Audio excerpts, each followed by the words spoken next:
Kirayə üsulla satışa çıxarılan evlər barədə ən çox verilən suallardan ibarət istədim bir cavab videosu çəkim və bundan siz faydalanasınız. Amma bunun üçün səhifəmi izləməyinizi və dostlarınıza da bu videonu göndərməyinizi xahiş edirəm ki, onlar da bu videodan faydalana bilsinlər. Kirayə üsulundan evlərin satışı layihəsinin, yəni dövlətin həyata keçirdiyi layihənin tam olaraq məğzi, mahiyyəti nədən ibarətdir? Dövlət o şəxslərə imkan yaradır ki, onların əlində kifayət qədər vəsait yoxdur, bunlar ev ala bilmirlər. İpoteka kreditinin tələblərini ödəyə bilmirlər deyə ipoteka krediti götürə bilmirlər və yaxud da öz əllərində kifayət qədər ilkin ödəniş yoxdursa, dövlət bu layihəni həyata keçirir.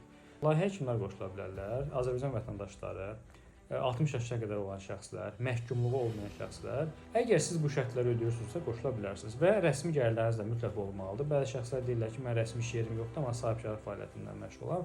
Onlar da qoşula bilərlər, amma o şərtlə ki, onlar rəsmi gəlirlərini sübuta yetirsinlər ki, mən aylıq bu qədər pul qazanıram. 3 ildən 25 ilə qədər evi kirayə götürə bilərsiniz. İlkin ödəniş şərti belədir. 12 aylıq kirayə haqqını əvvəlcə ödəməklə evə sahib olursunuz və daha sonra yerdə qalan məbləğləri aylıq kirayə haqqı məbləğində siz ödəyirsiniz dövlətə.